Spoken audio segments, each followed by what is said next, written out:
Am I the asshole for advising my friend against coming out? I know the title sounds bad, but hear me out. Also, I apologize for using any incorrect terminology related to the topic. So I, 23 female, have a friend, Sam, same age, who is a female to male transgender individual. However, I am one of very few people who know this, and he generally still presents as female. This is because his family, mom, dad, grandfather, are all, quite frankly, horrible homophobics. Seriously, I've been to their house 3 times since Sam and I met in high school, and each time one of them has launched into some sort of hateful rant completely unprompted. Here is where it gets complicated. Horrible as he might be, Sam's grandfather is very wealthy, and Sam is set to inherit $2.5 million when he dies, which will probably be soon due to the man's rather serious health conditions. Sam has seen the will and knows this for a fact, but he also knows he'll be disowned if he comes out as transgender to his family. Because of this, Sam stays in the closet and continues to present as female, though he took to cutting his hair shorter and dresses more androgynously for college, for then's sake of staying in good standings with his grandfather.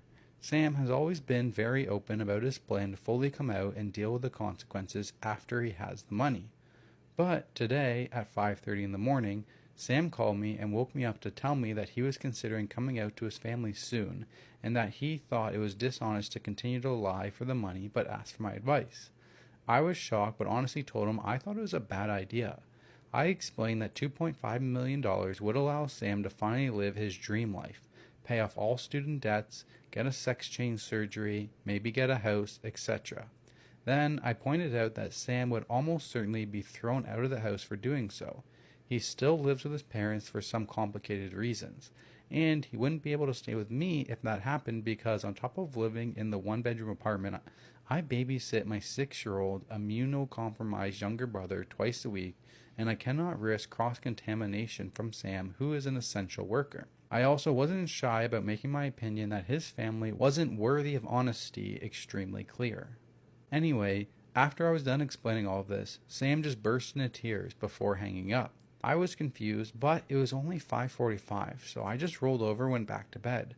Later in the morning, I woke up to a bunch of text messages from Sam saying that I was a bad friend, a horrible person, and claiming that I am homophobic/transphobic. Now, I could not give a damn about a person's sexual orientation or gender identity if you paid me. I am simply a deeply pragmatic person, and Sam knows this, so it really hurt to read these text messages. I didn't respond at first, and I decided to talk this over with my mother, who is aware of Sam's situations. So anyway, am I the asshole? But I got an update. Okay. Okay, so I want to thank everyone on my original post for their different perspectives, and that everyone was able to be calm and respectful. I'll be the first to admit that while I have my own issues, I obviously cannot fully relate to Sam's struggles, and I probably could have been nicer about my concerns. In my own defense, he did wake me up at 5:30 in the morning, so I was pretty dazed and grouchy. I also want to elaborate on the money situation and why Sam and I probably view that $2.5 million very differently. Sam and I come from very different financial backgrounds. I came from a poor, blended household of 6 children and was the second eldest child. We never starved. My extended family, we were all very close, but luxuries were hard to come by, and there were many times my twin brother and I worked multiple part-time jobs to keep the lights on or to replace the water heater when it broke for a second time.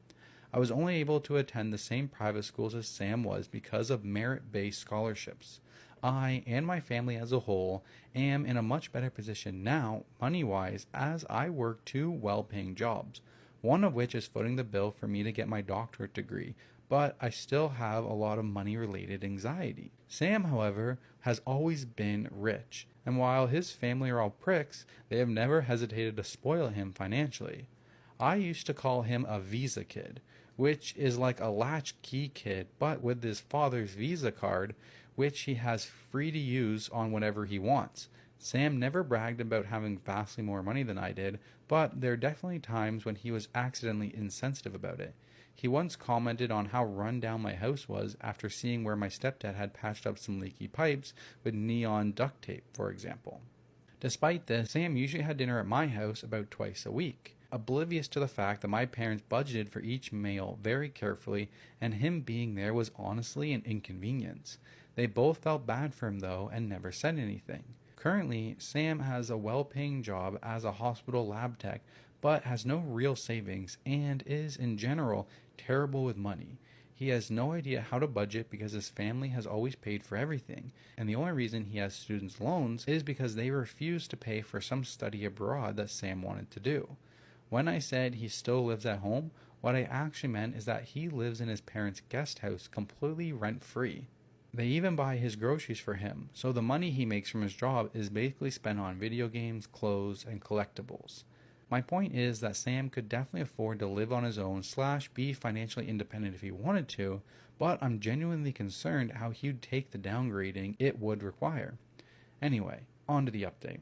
I went home today for our standard Sunday meal and talked things over with my mom. She says that it sounds like Sam had already decided to come out and was looking for support / validation instead of advice, but didn't want to outright ask for it. My mom also says that while she agrees with me, she thinks I could have been gentler and that I should have apologized for the sake of the friendship. I, however, was conflicted. I don't believe in false apologies because they are demeaning to everyone involved.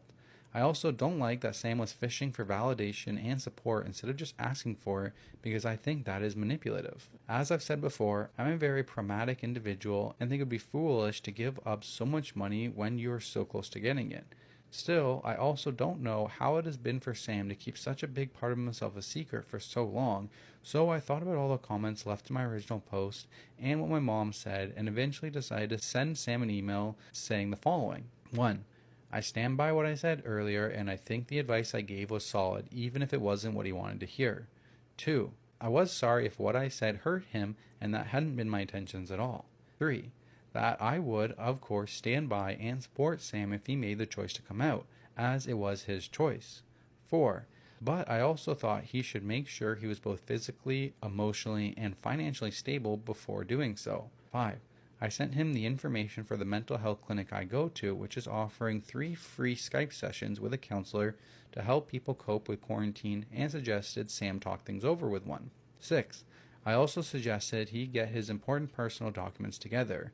SSC, birth certificate, passport, etc. Get them together and put them in a secret, safe place, and even offered to hold on to them. Finally, I said he should make sure he has somewhere else to live before coming out. I found a couple of cheap, like $500 a month places on Craigslist for rent and put the links in. I even promised to pay for the first month's rent if necessary. And then I sent the email out and I went to help cook dinner. About an hour later, Sam called, but my hands were covered in flour and eggs, so I asked my sister, 16 female, to answer my phone and put it on speaker, believing, falsely, we were about to have a calm adult situation. Well, Sam blew up. For about 30 minutes, Sam just yelled about how there were more accusations of being homophobic / transphobic, accused me of calling him crazy, called me a robot.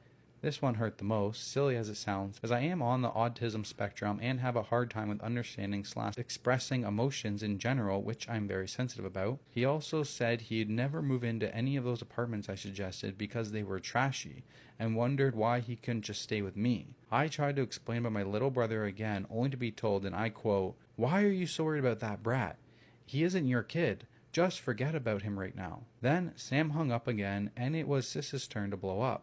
Sis is bisexual and has never really liked Sam, though I never knew why until now. My sister was angry that Sam would say those things when I and our family have done nothing but support him.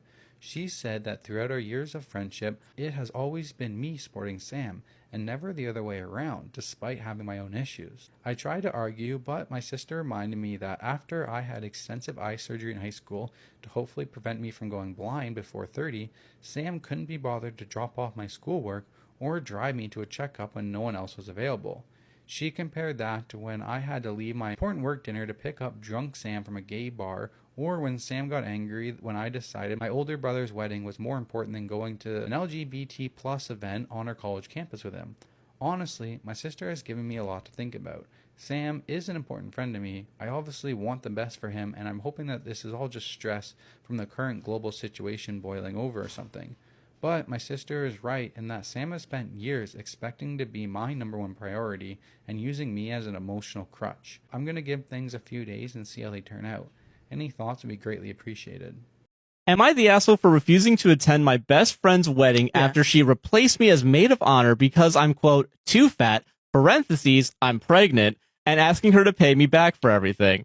For some reason, this is on poo mode. I don't know what happened. This is on poo mode. I don't know why. Maybe Reddit's a bad website. I, 27 female, have been best friends with Claire, 28 female, since high school. Okay. When she asked me to be her maid of honor, I was thrilled and went all out to make her wedding special. Okay. I paid for a bridal shower, bachelorette party, parentheses a weekend trip, decorations, and other expenses, spending several $1,000s. Oh my God. While it was a lot of money for my husband and me, I wanted to make her big day perfect because she's like family to me. Mm. Apparently not the other way around. 2 months ago, I shared that I was 4 months pregnant. Claire congratulated me, but started acting distant afterward.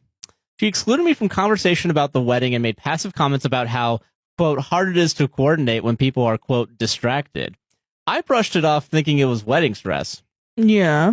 A few days ago, she sat me down and told me she didn't want me in the wedding anymore. Oh. Her reason? I'm, quote, getting too fat. And she doesn't want me in the pictures. Okay. She says she has a very specific, quote, vision for her wedding, and I no longer fit it. I was devastated. I asked if this was about my pregnancy, but she insisted it wasn't personal. She says she was placing me as maid of honor with another friend who fit her, quote, aesthetic. Okay. I told her if I wasn't in the wedding, I wouldn't attend at all. I also handed her the receipts for everything I'd pay for and told her she or her fiancé needed to reimburse me since I'd only spend that money as her maid of honor. Claire flipped out, calling me selfish and accusing me of trying to ruin her wedding. Yeah, of course she does. She said it was, quote, tacky to ask for the money back and that expenses like these were, quote, my responsibility as maid of honor. Mm-hmm. But you're not maid of honor. But you're not, yeah. Yeah, I reminded her that she removed me from that role, so those expenses were no longer mine. There you go. Good. Clarification. Great. Yeah, just a reminder. Just a reminder. Yeah. Since then, Claire, her fiance, and even her family have been spamming me with calls and texts. Wow. They're accusing me of being petty and overreacting because of, quote, pregnancy hormones. Wow, I see why she's selfish. Literally everyone in her life has enabled her to this point. Wow. Okay. Yeah. Cool. They're also saying I should have just let it go and written off the money because weddings are stressful, and Claire didn't mean to hurt me. My husband has been incredibly supportive and says I did the right thing. He's furious at how Claire treated me and agrees that I shouldn't be out of thousands of dollars for a wedding I'm not part of. Right. I feel heartbroken and humiliated by someone I thought was my best friend. Still, the constant backlash has made me second guess myself. Am I the asshole for standing up for myself and asking for reimbursement? Should I have just quietly stepped aside? Am I the asshole for, quote, hiding my child's savings account from my ex and not letting him contribute? Okay. My ex and I divorced 8 years ago. We have a 12-year-old son together. We don't discuss finances other than child support. I don't care for any money he may or may not give to our child directly.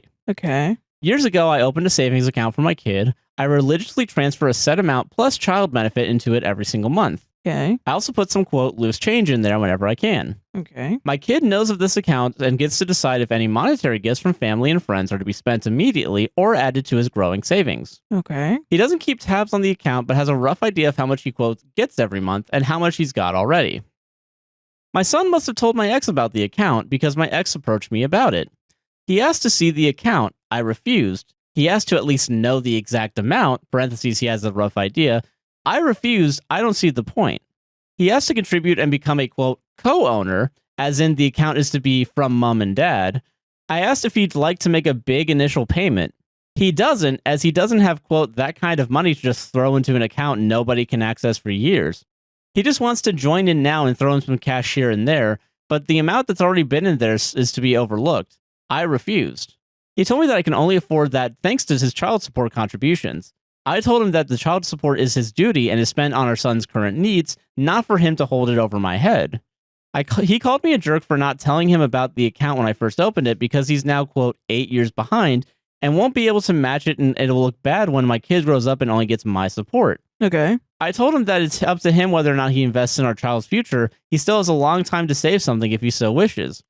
He told me I was a jerk for purposely making him look like a, quote, bad dad for not having thought of something like this. I don't think it's fair of him to ask and to jump in and claim to have contributed to the savings I've worked hard on for years. But now I wonder if I actually acted like an asshole for creating a situation in which I looked like the, quote, better and, quote, more caring parent. No. Should I have told him about it when I first opened the account? Should I just let him contribute to keep peace? The money is going in to end up in my son's account anyway, no matter if he receives payment from two savings account or just one. Okay. Edit 1. I thought I'd like to add, since this concern has already been raised a few times in the comments, it's an individual savings account nobody can withdraw money from until my child's 18th birthday. Okay. Though I'm not sure he knows that. So I'm not too worried about any potential theft. It's more of a power play issue.